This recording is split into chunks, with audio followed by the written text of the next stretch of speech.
আসসালামু আলাইকুম বন্ধুরা, আমি আজকে দেখাবো আপনাদের 5 বছর বাচ্চার জন্য কিভাবে টুকরা কাপড় দিয়ে 6-4 জামা তৈরি করা যায়। তো আমি এখানে 3 টুকরা কাপড় নিয়েছি। আমি যার জন্য জামাটা বানাবো তার বয়স হলো 5 বছর। তো আমি জামাটা বানানোর জন্য কাপড়টা ভালোভাবে ভাঁজ করে নিব। আমি যার জন্য বানাবো তার জামার লম্বার মাপ হলো 23 ইঞ্চি। তো আমি হাফ বডি দিব 8 ইঞ্চি, আর নিচে যে ঘের দেব ওটার লম্বা দেব 15 ইঞ্চি। 1 ইঞ্চি দিব সেলাইয়ের জন্য, মানে মোট 16 ইঞ্চি নিব। 16 ইঞ্চি নিয়েছি। এবার কাপড়টাও ভালোভাবে কেটে নিব।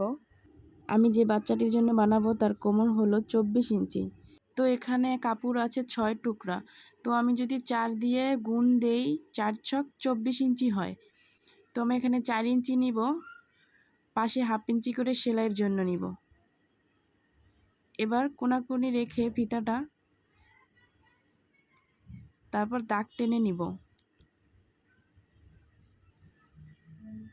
দোনো সাইডে ভালোভাবে দাগ টেনে নিব।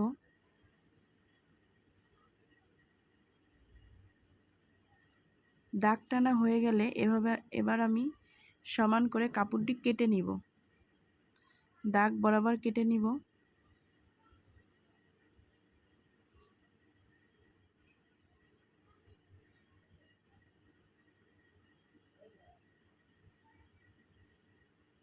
তো কাটা হয়ে গেলে এবার নিচেও কেটে নিব। এটা ভাঁজ করে এক সাইডে রেখে দিব। এবার আমাদের বডির জন্য কাপড় কেটে নিতে হবে।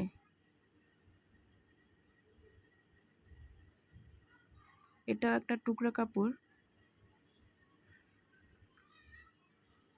আমি বডি দিব 12 ইঞ্চি।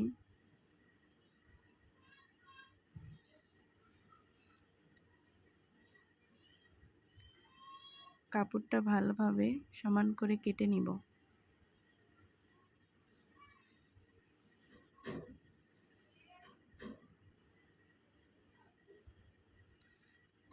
কাটা হয়ে গেলে এটা আমি 4 ভাঁজে ভাঁজ করে নিব।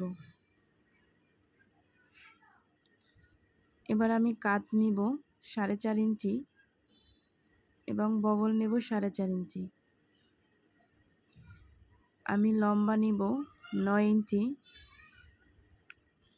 আমার 8 থাকবো সেলাইয়ের পরে। এবার আমি 6 ইঞ্চি নেব বডি এবং 6 ইঞ্চির থেকে 2 সুতো কম নিব কোমর।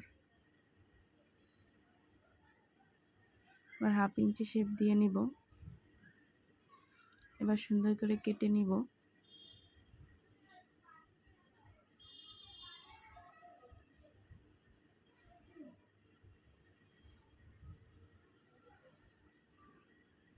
আপনারা দেখলেই বুঝতে পারবেন, একটু ভালো করে দেখে নেবেন।